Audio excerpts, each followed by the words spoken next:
Hi there, welcome to this build of a 45-inch wingspan Quiver. Now the Quiver is a scaled down version of the iconic 1930s Quaker. Now we're building this Quiver from a great set of plans which we downloaded from the OuterZone website, and there's a link in the description below this video.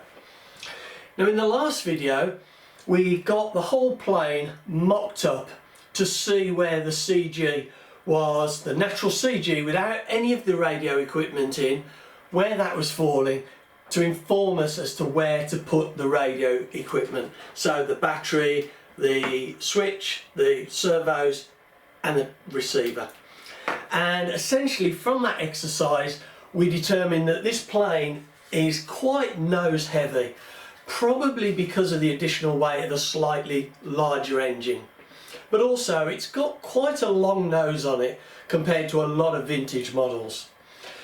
What we're going to be doing in this video is we're going to be installing that radio gear using the information that we gleaned from that exercise of mocking this up.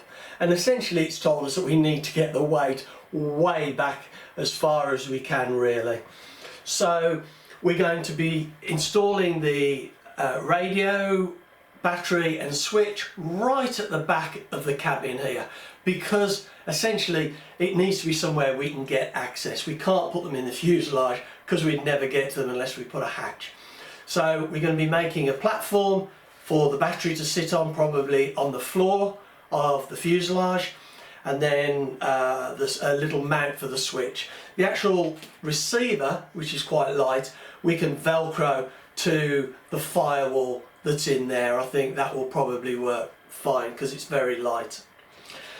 Now the interesting bit is the servos, and what I'm going to be doing is installing the servos below the tail, so they'll hopefully be invisible, because we've got, or at least when you're looking down from the top they'll be invisible, because we'll have the tail shielding them.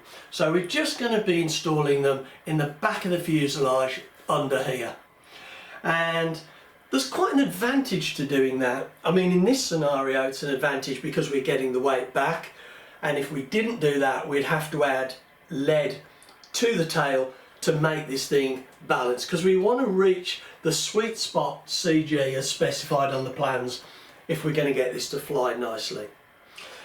It makes short linkages which are easy and will just work really nice. So what I'm going to do is I'm going to install the servos first, and then we'll get to the radio gear at the front of the fuselage. It does mean we're going to need a couple of long leads to connect the servos in the fuselage, but that's easy enough. So we'll have a look at how I'm going to do this tail section first. So we've got the tail section of the fuselage here, and we're going to install servos in this section just below the tail, as I said. Now the servos that I'm going to be using are these Emax servos. Hopefully you can read the description there, and they weigh about 9 grams. It says 8.5 grams on the box, but actually they're a little bit heavier than that when you get all the fittings on. And we're going to install one on either side, just like that.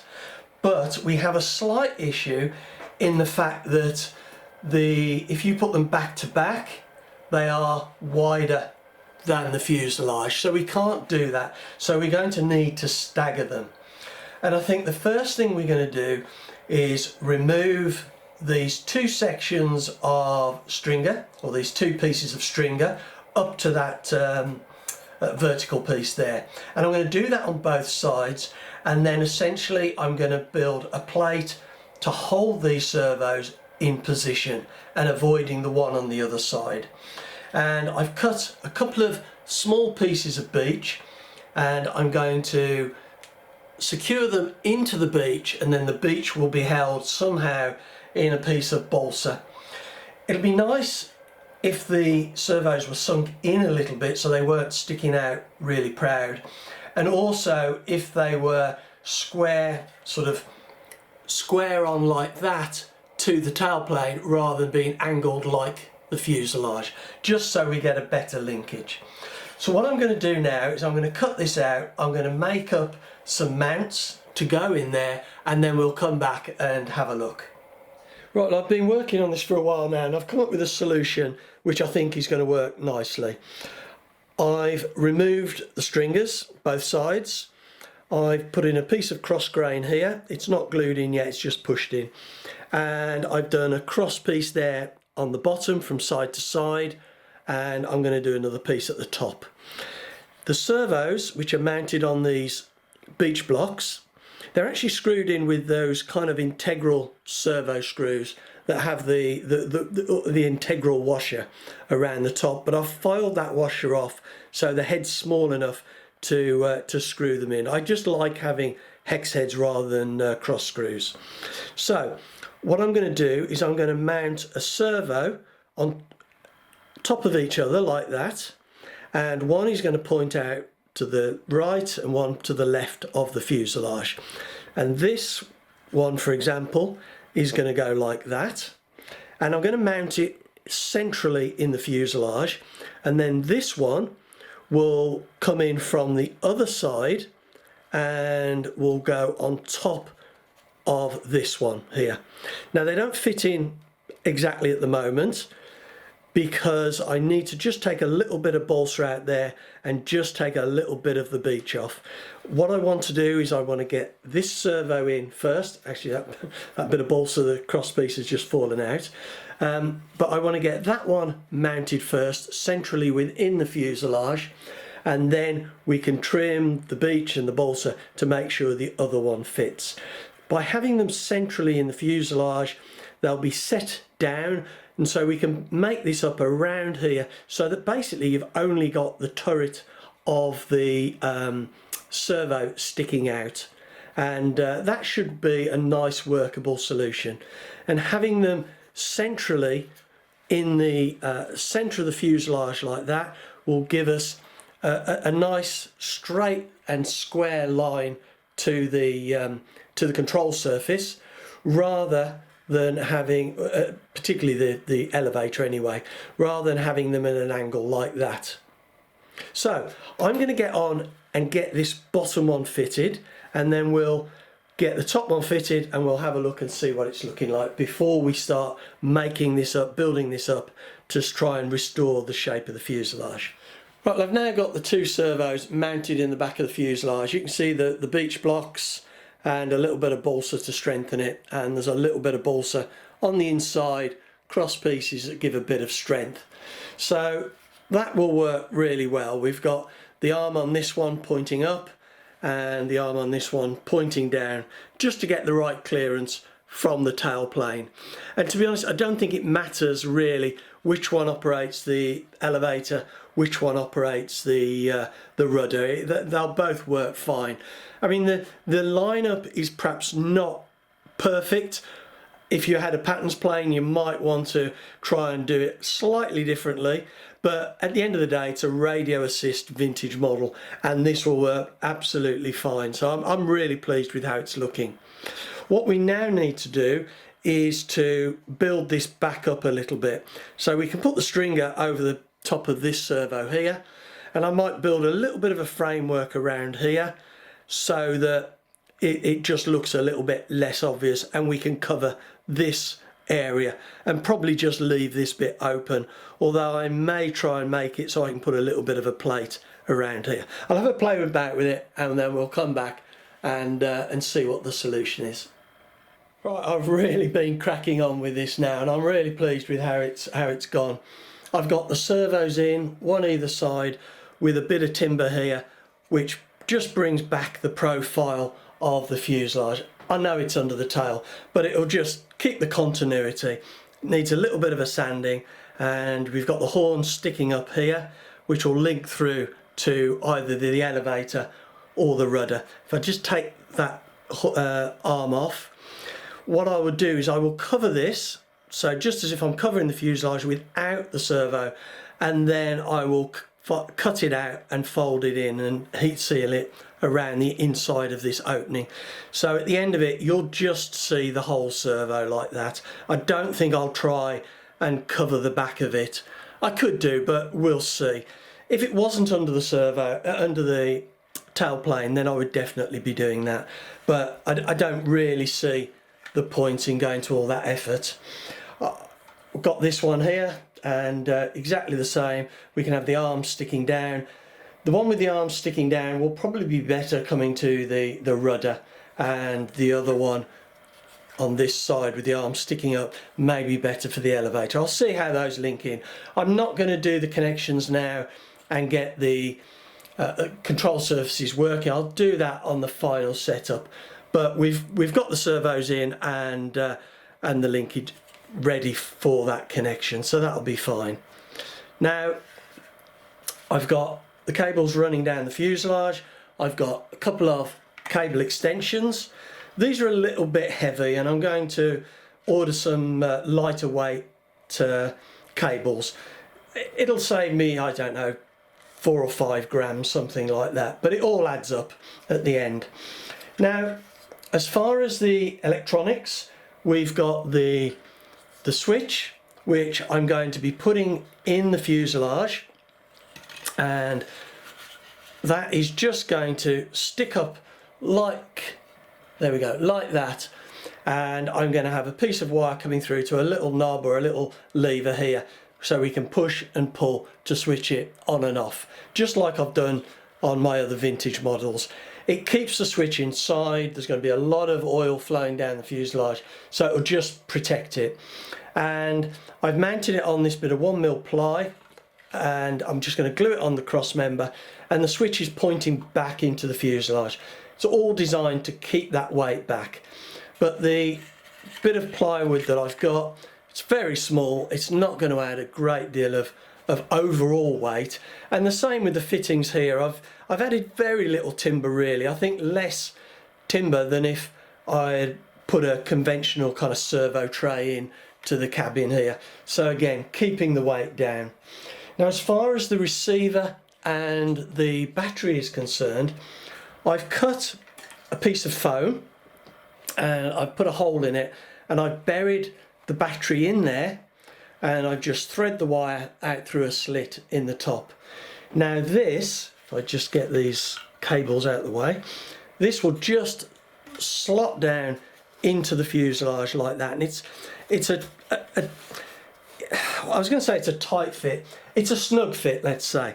So that will fit there, and it's not going to move. It's not going to shake around or slide forward because it's a good fit. We've got the power cable coming out the top, and the receiver, I'm just going to get some sticky, what do you call it, Velcro, and I'm going to put a piece on there, piece on the underside of the receiver, and we'll just mount that in the middle like that. There we go, like that, and that will insulate it from the vibrations of the engine, and essentially that's job done.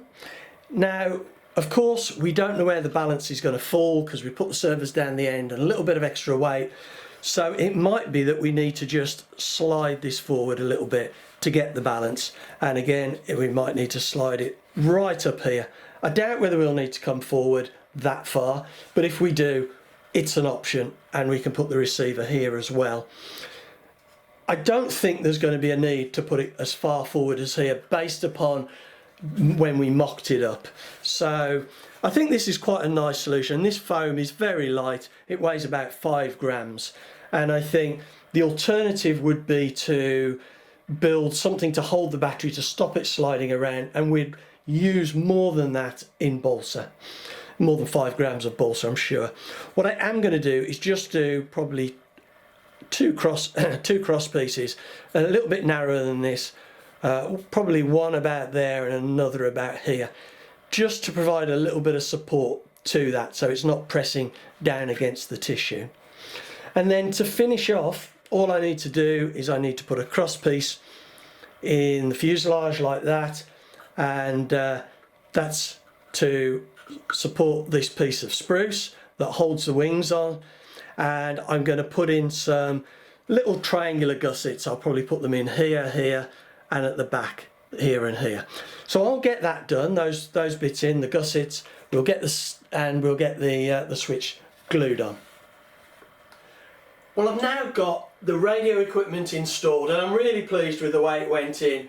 There was a little bit of head scratching for the servos, but the battery and the switch and the receiver was really simple. It couldn't have been simpler, and there's very, very little weight added.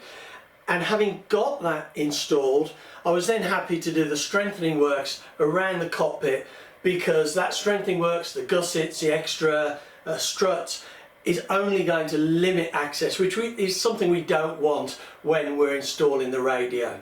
You can see the switch there on the plywood plate glued in position, with the weight of the switch back a little bit as far as we can get it on that cross member, and that will work really nicely just with a little bit of wire coming through to a little button or something on here that we could push and pull to operate that switch.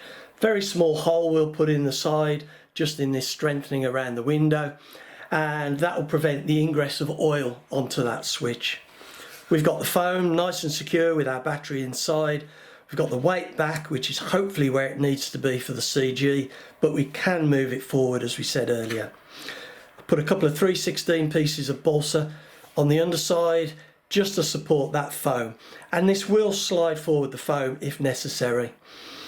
Now, both with these pieces of balsa and also the gussets that we've put around here, it's really important that we get the direction of grain correct, and with gussets it wants to go across like that, gives the maximum strength, and with the pieces on the support pieces underneath, as with this, it wants to be cross grain. If it was grain going that way, it would break very easily.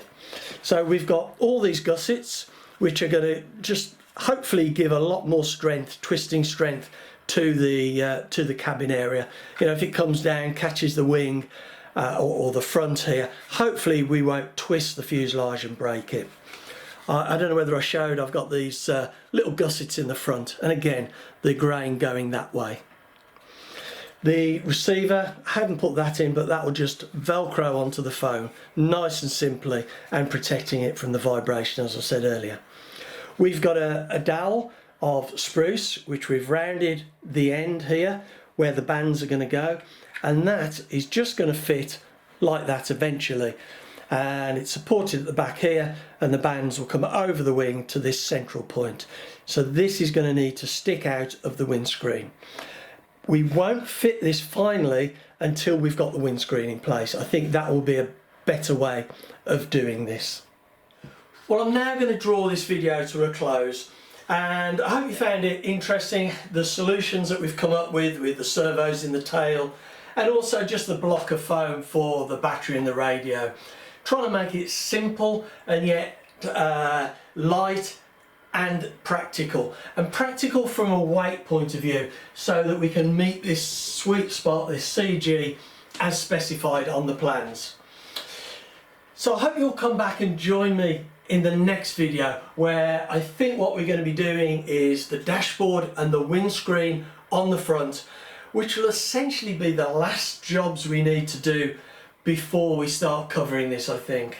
So anyway, thanks very much for watching, and like I say, come back and see how we get on in pulling this 45-inch Quiver together for the final stages before we take it off to the airfield.